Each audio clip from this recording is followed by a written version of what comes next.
welcome to the Empower Hour, guys. I'm your host, Maile Scarpino. I'm here with a special guest. Well, all of my guests are special.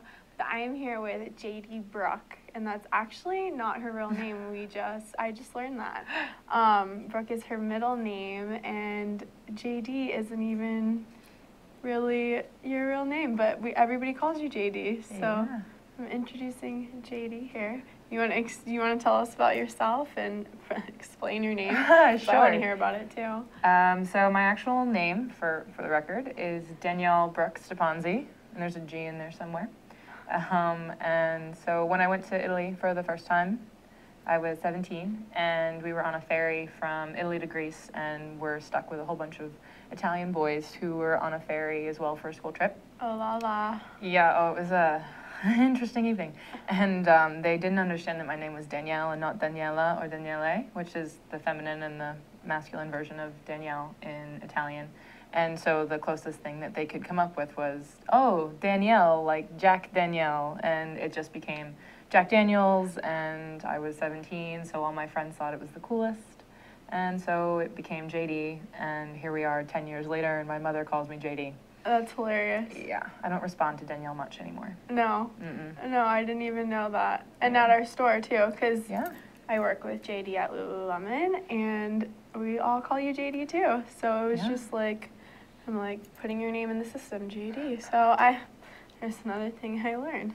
But we're going to be talking about her background, and it's actually pretty interesting, and just kind of how what you think you want to do can actually switch as you progress through life, as many of us have experienced, and some of us will experience eventually.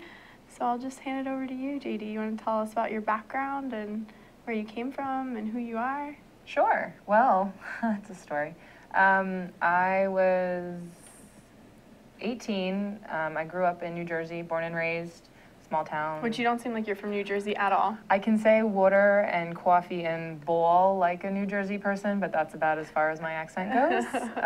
Pretty non-regional diction, I like to think. Wanted out from as far back as I can remember. New Jersey felt very small.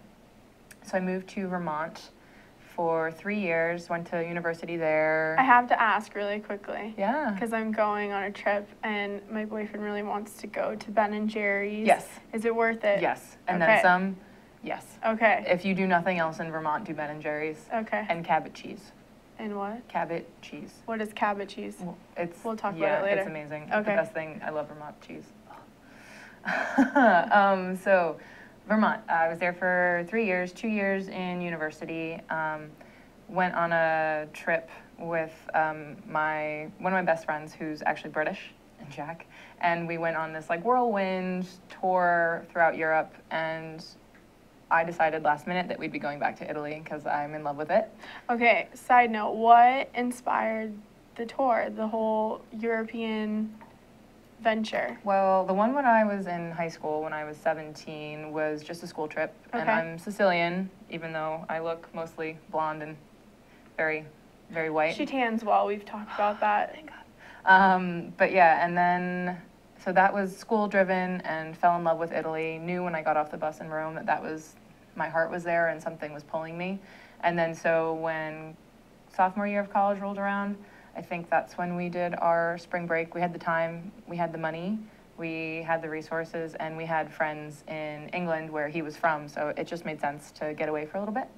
And so last minute decision to add Venice to the list, and I spent the majority of Venice trying to think if I was actually going to come back to the States or not.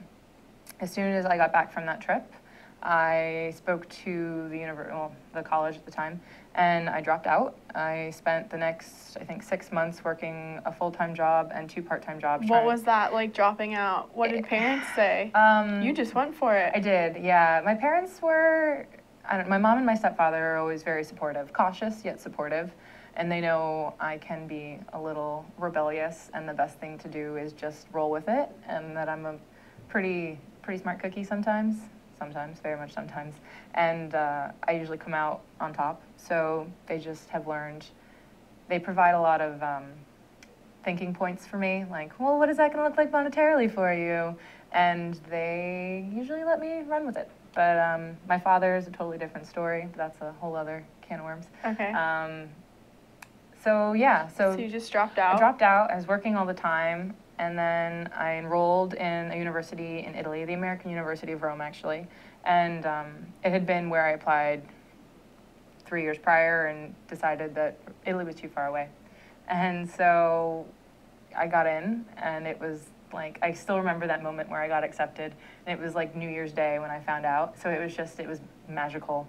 And then I think I left like a month later to go start my time in Italy in my junior and senior year of college. And I was there for 2 years and just fell in love. Why Italy? What about it? There is such a connection to the past and to family and to life and enjoying it to its fullest, and also to food. There's a huge connection to food, which is, food speaks to my heart. It's my happy place. You can find me wandering around Whole Foods and like, it feels I calm love and happy. doing that. It's Looking like at therapy. everything. It really is. Reading everything and like, ooh, that looks tasty, but I don't want it right now. I don't even buy anything sometimes. But the relationship with food in Italy is huge. There's actually, this was a million years ago when I found this fact, so I don't know if it's up to date, but the majority of food in the United States, at least the mainland, travels about 1,200 miles from where it's created to where you actually purchase it. Oh, wow. And in Italy, in Rome specifically, it's about 7 miles. So everything is much fresher. Yeah, tastier, not a lot of preservatives. local. Yeah, I dated a boy. His name was Fabio, which I'll never live down. But his family owned a winery and a vineyard, and that's the red wine that we used to drink all the time was straight from his family's vineyard. So it was tasty and fresh, and you could feel and taste the love that was put into it. So there's a way of life in Italy that just felt slower and more in tune with my natural rhythm than New Jersey, New York City, just hustle bustle nonstop and always being 15 minutes early, otherwise you're late, which is monotonous, and it takes its toll on you as a human and on your spirit. It does. Yeah. It gets tiring. Yeah. Work all the time and no play. Exactly. And that's all the play, all the time. Very much how the U.S. is. Mm-hmm. So then what did you do while you were in Italy? So I was studying to be a film critic. That was what I felt my heart's calling was at the time. And was there something that inspired that? I was a film junkie. I was an only child growing up, so film and television kind of always in the background, and reading a lot, and I loved book to movie translations and how that usually worked out. And so film to me just felt natural. It felt safe and somewhere I could dive into that felt comfortable. It was also this whole foreign body that could be explored and dissected, and you could really find out what made it work and what made it tick, and trying to figure out why a director did what they did or chose what they chose, like something like that. Crazy. Like even right now, I'm like, ooh, I'm getting so excited just thinking about it. And there's something to be said for. I'll go on a huge rant if I dive into it, which we don't need, about Italian neoclassic cinema. But I was a huge fan of just this very short movement in Italy around their cinema, which just depicted every single, well, I guess everyday life of these very common people. And it was just a connection that you didn't see in film very often. It can be very fantastical or mythological or otherworldly. And this just, it puts you in the life of a normal human being and what they were witnessing and going through. And you felt this connection in your heart, like it rose and fell with them, and it broke for them, but also with them. There's this movie, Umberto D, which is about this little old man and his dog. And it's just, it's nothing that you would be like, oh my God, I want to go see that in the theaters. It's this like mind-blowing feature. It's just something that it touches you on a very subtle level in a way that you didn't know a movie could actually impact you. And that, for me, was why I wanted to get into not so much the critiquing of movies, but the sharing and reviewing of movies and exposing people who wouldn't necessarily see something like that every day and bring it into a capacity that they could digest a lot easier rather than maybe just diving into it headfirst on their own. And so how did you see it at first? Was it like those types of films? Was it in school, or it was just on your own, or? I took, so starting in high school, knew a lot of like the independent films and the underground like cult following films, and was very, very big into that. And then so high school, taking cinema classes, my first college in Vermont, cinema classes all day and every night. Like Ingmar Bergman, just like, oh, love him. But Who is that? I don't even he's know. he's this crazy old, I don't even remember his nationality anymore. I think he's like Swedish. But he's just this fantastic director. And I guess not so much he, but that class opened my eyes to a lot of different things. And then when I switched schools and transferred to the American University, my instructor, Paul Zinder, made us watch all of these just beautiful Italian movies as well as American classics. And, we watched like The Godfather, and we talked about all of these crazy movies that were very socially relevant in the United States and also had a touch of a following in Italy. And it was when we touched on like Umberto D and La Strada, which is another Italian film, obviously. They spoke to me in a way that the majority of the films that I had loved my entire life didn't. So, yeah. So that's when you kind of decided to go towards. Yeah, it was like that moment then and there. I think I had an iced coffee with a shot of Bailey's in it at like 9 o'clock in the morning. I was like, yeah, this is how I live my life in Italy. And I was watching Umberto D, and I decided that I wanted to be an Italian film critic. And so I dove headfirst into learning a lot of the language and watching as many Italian films as I could. And it took its toll on my personal life. And I had no clue. Like, when we were working one day and she told me this, I was like, wait, what? Yeah. You wanted to be an Italian film critic? Because, I mean, just the dedication that goes into that to learn the language and understand the culture. It's not just, like, something you just on a whim can do. It takes a lot of time and energy. Yeah, that it does. I mean, the language, not for nothing, there are a lot of similarities to English, believe it or not. And Italians are so passionate that you can usually Figure it out with what their hands are doing. And I'm also, my mother's side of the family is, there's some Jewish in there, so they're hand talkers as well. So it's like, oh, between Italian and Jewish, I got this with the hands.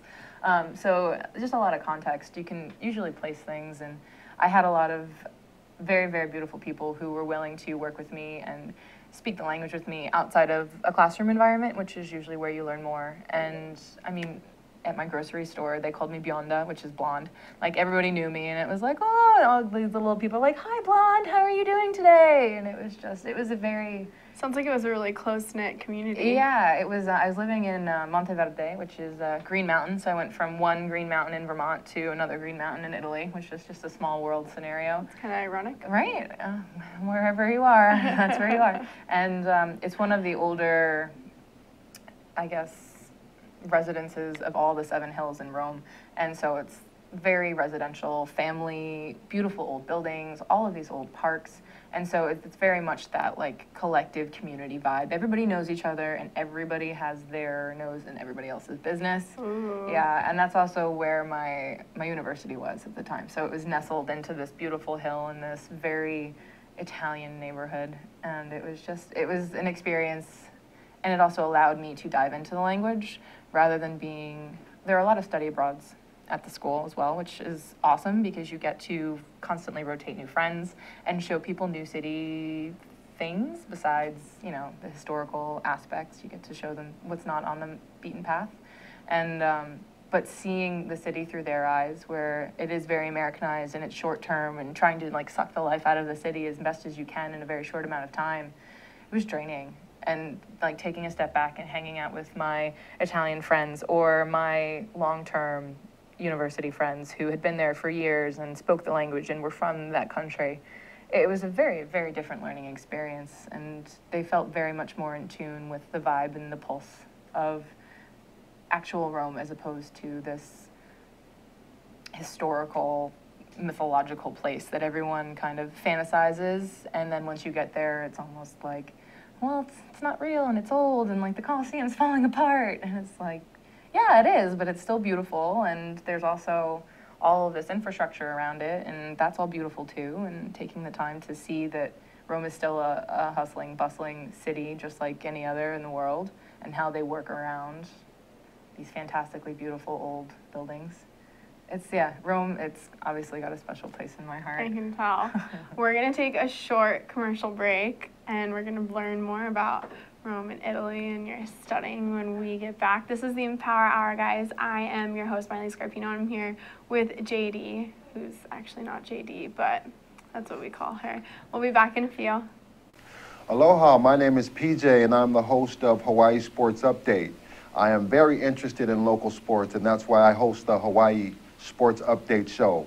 I bring in guests from Hawaii, I bring in guests from UH, I bring in guests from the community, I bring in big names, I bring in small names, I bring in all names that are community related and doing positive things, sports related in the community. Come join me every Tuesday at 1 p.m. here on Hawaii Sports Update.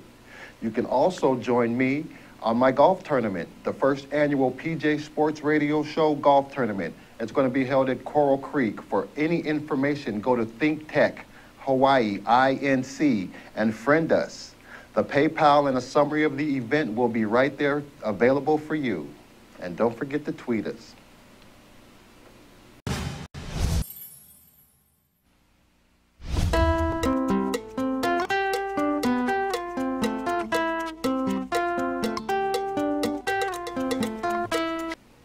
Aloha, how you doing?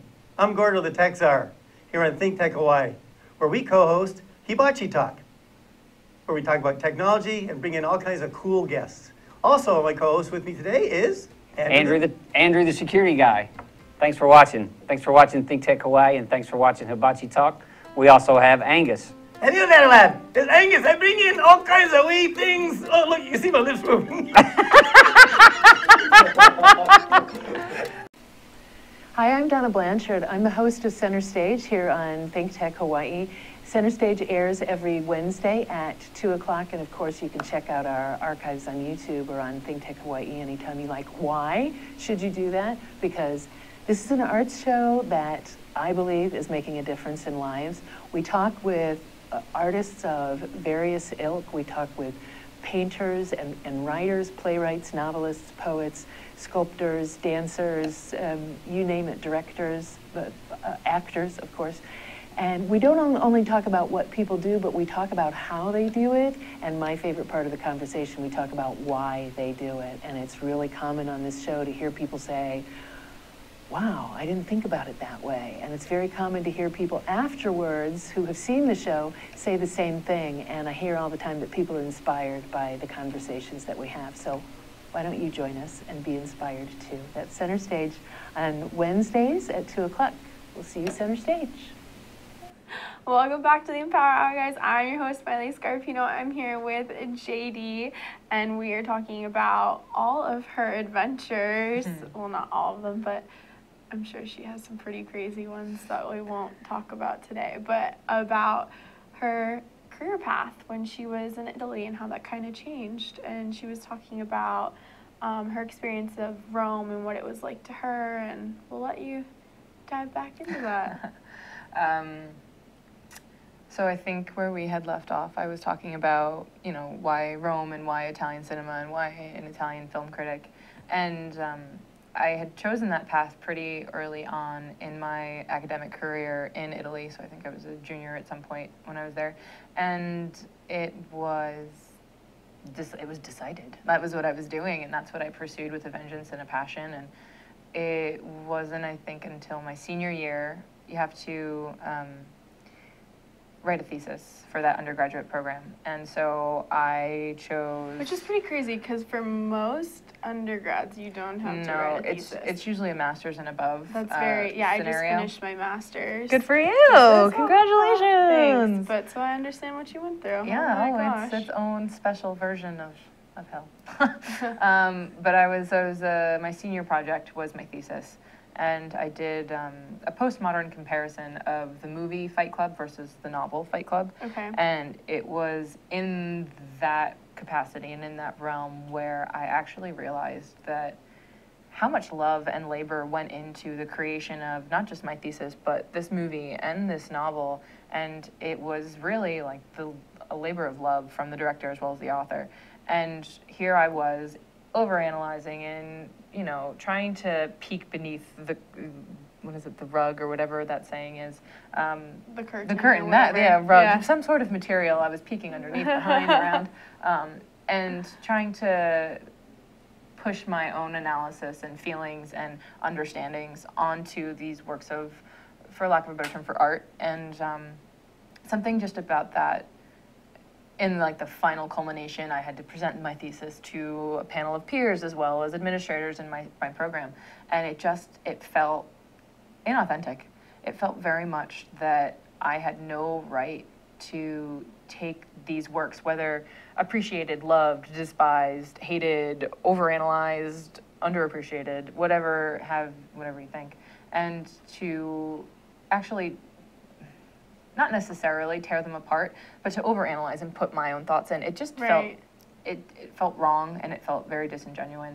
And something about, I think, a day or two before I presented my thesis, I realized that this wasn't what I wanted anymore.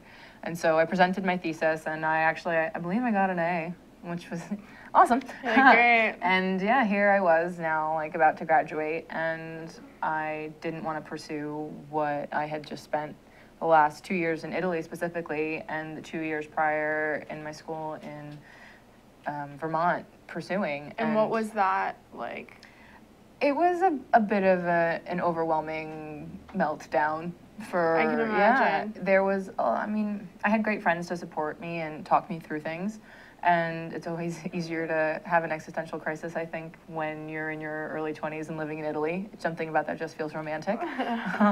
But it was very much just this feeling that I had no idea. And through all of that, like, heavy burden of what comes next, there was a very liberating and freeing moment where it was like, well, anything comes next. Like, what do you want? Like, roll the dice and figure it out. So I just kind of had been rolling the dice for a few years after that and figuring it out and going where the flow took me. And wherever felt right, that's where I followed. And wherever felt a little icky or maybe not so good, I slowly and cautiously backed away from. And yeah, I found myself, after Italy, I found myself back in Vermont. I didn't, not wanting to be a film critic and not knowing what career path I wanted. I only had a student visa and didn't know which way I wanted to go. So could not get a work visa, could not stay in the country. I had also run out of money at the time, which is, you know, happens. Yeah. So I found myself back in Vermont, managing, well, not so much managing, but working at a vineyard. So I was... A wine vineyard. Yeah, I was doing wine tastings in this I'm beautiful... just like in awe right now because I mean, it takes a lot of bravery just to kind of like jump in there. Well, it really does. And to not worry about being judged. I think a lot of people worry about, I mean, like even from your parents or your family members, like, you know, you don't, it's always like, oh, well, what is this person doing that's part of our family? Are they being productive? Are they holding up our name? Oh, yeah. And just to see you be like, I'm doing what I want to do, it's really inspirational. I mean, I didn't always, I love my mother to death, but I made, my cousin, my mother's cousin is vice president of Clear Channel, which is like this huge telecommunication company on the East Coast, New York City, and it's very, very coveted to have a job and a position there. And she had offered me an internship, and it was like this big thing. It was a big deal, and I turned it down. It didn't feel right for me to take something that I hadn't necessarily earned, that I was only getting because I had relations and I had family who had worked their way up and who were in this beautiful industry, and it just, I couldn't do it. It felt very, if you're like looking down two paths, it felt like the dark, shady one as opposed to like the beautifully lit, like I want to. With the daisies. Yeah, like that's the path that I wanted. And this one, there was just something very much holding me back. So I went a different route, and I started working for a company in New York City that was basically like the liaison between real estate agents and the places that they actually try to sell, like travel packages and all of these things for travel agencies, not real estate agencies. And I sat in a cubicle 3 days a week, writing somebody else's words in my own way. and I went insane. Like, I just couldn't do it. Because that doesn't seem like your personality either. No, I mean, it was fun, and I got to play dress up and, like, you know, I'm going to New York City for work. Right. And it was its own little adventure in a way. And I was dating a man in the city at the time who was working for Google and a professional, and so it was my grown-up life for a little bit. And I decided that didn't feel right either, and so I stopped doing that, and I went to work at this really small, teeny tiny little deli, and then I was working at a dog kennel at the same time, and you know, just trying to make ends meet while I figured out what I wanted to do. I was contemplating going back to school to refigure out my path, and you know, New Jersey, I was in New Jersey at the time when this was all happening, and it just didn't feel where I needed to be at the time. So here I was, like, planning for a very short term. I'm only going to be in New Jersey like 3 to 6 months. And that was, I think 4 years later, I finally moved out. But it was an experience, and I loved all the little jobs that I had, no matter how menial, is that a word? Trivial, I think that's the one I was looking for. Trivial they were. We can make menial a Yeah, word. right? Menial's a word now, I've decided. Just like mid-drifting. I made mid-drifting a word in high school. Okay, I know exactly what that means, though. Yeah. So that's a word now, too. Menial and, okay, cool. Yeah. Right on board. And then so I actually got a job at REI, which is Recreational Equipment Incorporated. Okay. So it's a big name on the mainland. And That's like all the camping gear. Camping gear, and biking gear, bikes, snowboards, skis, anything, kayaks, whatever, climbing. So I got huge into rock climbing when I was working there. Made a whole bunch of friends who were into it, went on a hiking and climbing trip, and fell in love with that. I did a photo shoot for them. I'm actually on the side of some of the REI buildings. Ooh, yeah, look at you. I'm very fancy. I'm like, yeah, here I am in my tent. I know how to put tents together, and like wearing my drinking German hat that I got when I was at Beer Fest. So it was just a very interesting time. But through that, being in REI, I realized that I very much liked retail. So when I realized that I didn't have enough to make ends meet, just working part-time at REI, I applied to Lululemon, and that kind of just took over my world. I became I was a yoga advocate, but I became this person who was practicing yoga every week and going out into the community and like meeting all of these hugely impactful people, and it didn't feel like retail, first of all, but it felt like this big, beautiful thing where I got to do all the things that I love to do, and I got to work with amazing people. Thank you. Oh yeah, especially. I'm one of them. And it was just this opportunity, and so I worked my way up relatively quickly from being part-time to an assistant manager, and had my aspirations set on transferring to New Zealand. Oh, I didn't know Yeah, that. I had interviewed in February of this year with them, and then I went to Costa Rica to start my yoga teacher training. And then when I got home from Costa Rica, I'd heard that New Zealand was no longer offering work visas. So if I wanted to move there and somehow obtain my own visa, I could, and that they would hire me. Something about that was just like, that's a pretty big limb to go out on. Yeah. And like, okay, so I'm just going to figure all this out and then get there, and you guys are going to hire. Okay. So kind of nipped that in the bud. And all of a sudden, I was, I think, at an admin day with the store manager and the other assistant manager at the time. And the other assistant manager had worked here at the Ala Moana store. And she was like, they're looking for an assistant manager in Hawaii. And I was like, I'm going. yes, I will do that. I will go to there. And yeah, I think I interviewed in April. I moved here. I got the job 2 days after I interviewed. And then I moved here a month and a half ago. So, JD's like yeah. the perfect example of go with the flow and things just kind of go right. And I think we miss that a lot, and we could all learn a lot from you. And we're going to learn more. When we get back, we're going to go on a commercial. We'll be back in a few. This is the Empower Hour. I'm your host, Maile Scarpino, and I'm here with JD, and we'll see you in a second.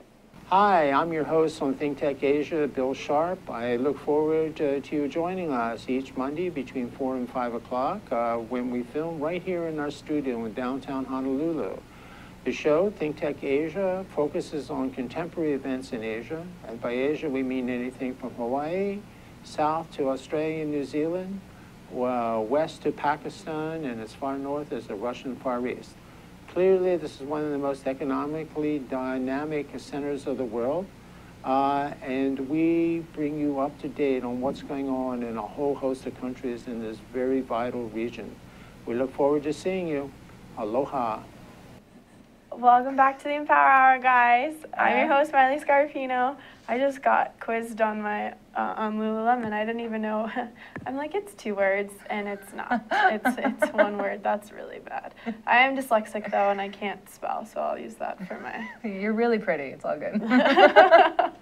Yay. Anyways, so back to JD. We were talking about everything she did and how she just jumps into everything with bravery. I think I'd have minor freak out moments. Oh, there were many freak out moments. What is your like advice to somebody who wants to make a change in their life or wants to go for what they really aspire to do, but they feel like society wouldn't support it or their parents wouldn't support it or that it's not okay? I think I was just having this boyfriend conversation today. Let's see, my advice. First of all, take a big old deep breath, because once you go into that like panic overdrive mode, you start breathing really heavily and all of a sudden the oxygen to your brain gets cut off and then everything gets way worse than it should be. But if you know, I'm very much a gut person, like it seems that way. If it's right in my gut and my gut is telling me to do it, odds are I'm going to, with little care for what will go on around me or what I leave in my wake. So very much listen to your gut, and if it feels right, do it. And I would question if anyone's telling you not to, ask them why, because at the end of the day, like if you're telling me not to do something, I want to know what your whys are, just because it might be something that I've already considered, and it might be something that actually doesn't pertain to me at all. And give me all your facts before you decide what's right for me or what's not. And I think also knowing that you can always go home again. There is no such thing as like failure in life. It's how you choose to look at it. And you can either say like, oh my gosh, I failed and everything from here is just going to be downhill, or it's I made a mistake, or not even I made a mistake. It's that didn't work out. And so it's just a new beginning. We'll Yeah. just start again. Figure it out. Like everyone is so attached to whether it's successful or if it's a failure that you forget what the learning experience was, or you forget how it made you feel. I mean, is it like that in Italy? No, not so much. I wouldn't think so. Yeah, it's more like the U.S. in that capacity, I suppose, just because there is very much the tradition of what you are meant to do, and like you need to take care of family first and work, and even though it's a very different work environment, there's still very much what you should do and what you shouldn't do. So yeah, that's not necessarily something that I picked up in Italy. It's kind of, I think, something I've always just done, and my mother's always supported it. My father, I'm the opposite of him in every respect that you can possibly fathom. So for me, for a lot of things, it started out with, don't tell me no, because if you tell me no, I'm going to do it with a fiery vengeance. And then, yeah, it kind of spiraled from there, and all of a sudden it became not so much about anybody else, and I wasn't doing it to, be a rebel. It was just, it felt right, so I just wanted to do whatever made me happy. And I know we talked about it earlier, like when we were sitting in the lounge and we were talking about like doing stuff for yourself. Mm-hmm. What is your opinion on that? Because I feel like just in this day and age, we do a lot of stuff for other people to make them happy or because of the pressure to do it. So what is your take on that? Oof, my take on that, no one else is going to live your life. At the end of the day, it's yours, and you get to make of it what you will and what you want. And no one at the end of their days is going to be like, you know what, I wish Maile had done this or hadn't done that. Like that, no one's going to have this epiphany moment for you. No. And so if they're not going to have that epiphany moment for you, why do they get to dictate what you do? If it makes you happy, apart from, like hurting people or doing quote unquote unethical things, go for it. I mean, it's your life. No one else is going to live it. So just dive into it head first and you'll learn to swim. And somebody told me one time, like, this is your movie and you're the star of your movie. So why wouldn't you be the star and let the light shine? And yeah. Exactly. So no one else gets to dictate your happiness. If you can't figure out what makes you happy, then you should definitely be looking to the people around you because they have a great insight and usually they give great advice. And at the end of the day, they can't make the decision for you. And if they do make the decision for you, they don't have to live with the ramifications. That's the short of it. You get to choose. You have to suffer the consequences or reap the benefits and the rewards. And yeah, you need to do what makes you happy for no other reason than it makes you happy. And it's you, entirely you. And we have 4 minutes left, but I want to like ask you, because decision making is really hard, and you brought that up. How do you go about making your decisions? It's very methodical, and it involves a quarter. Or any coin, actually. Heads or tails? Yeah, heads or tails. Not because whatever lands is what I do, but in that moment where you flip and it's in the air, you know exactly what you want. You know how you're hoping it'll fall. And that feeling, that like up in the air, and then when it lands, that's the feeling that I go with. So you really do flip a coin. Flip a coin, absolutely. I always have one in my bag because you never know when you're going to need to make a decision. And yeah, it has nothing to do with the outcome of whether it lands heads or tails. It's all that moment while it's in the air. And whatever my gut tells me in that moment, it's usually what I do. Oh my gosh, that's amazing. Yeah, it's also probably a little crazy. No, but I love that because it's really authentic. Yeah. Well, is there anything else you want to leave our viewers? Like, what is the number one thing you want to offer them? Your advice for the day. That's like a loaded question right there. My advice for the day: the world is a very small place, and you can choose to be a part of it and give and take everything that it has to offer, or you can not and play it safe. And no matter what you choose, it's okay. As long as it feels right for you and it feels true in your heart. But at the end of the day, like, if you're not living the life that you love, then what's the point? Go for it. Just go for it. You can always pick up the pieces, and you can always make amends, and you can always go back home again. And what are some things that you want to go for still? Well, I have to finish my yoga teacher training. I want to... How far are you on your yoga teacher training? I've got 2 modules left, so it's 2 weeks. I'll be back in Costa Rica in October and November to finish. Awesome. Come home a teacher of yoga, which is exciting. Yes. Fun. Yes, I'm so excited. I'll teach you things.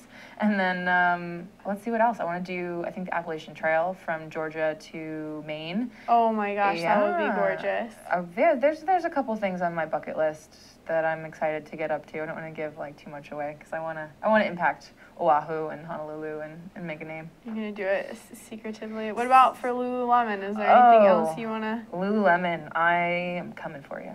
It's gonna be I'm gonna make my name in Lululemon and in Honolulu. So I'm excited for that. That's all I'll say right now. Yay. Okay. Thank you, Maile. No, thank you. I'm so glad that you came on, and I'm glad I got to learn a lot about you. I got to learn the most embarrassing thing, that her name isn't really JD, but that's all right. But it's a good story, and now I can tease her at work. So, thanks for watching, everybody. Aloha Friday. Have a good one. I am your host, Maile Scarpino. This is the Empower Hour here, and I was here with JD Brooke. I'm going to laugh about that forever. Have a good one, guys.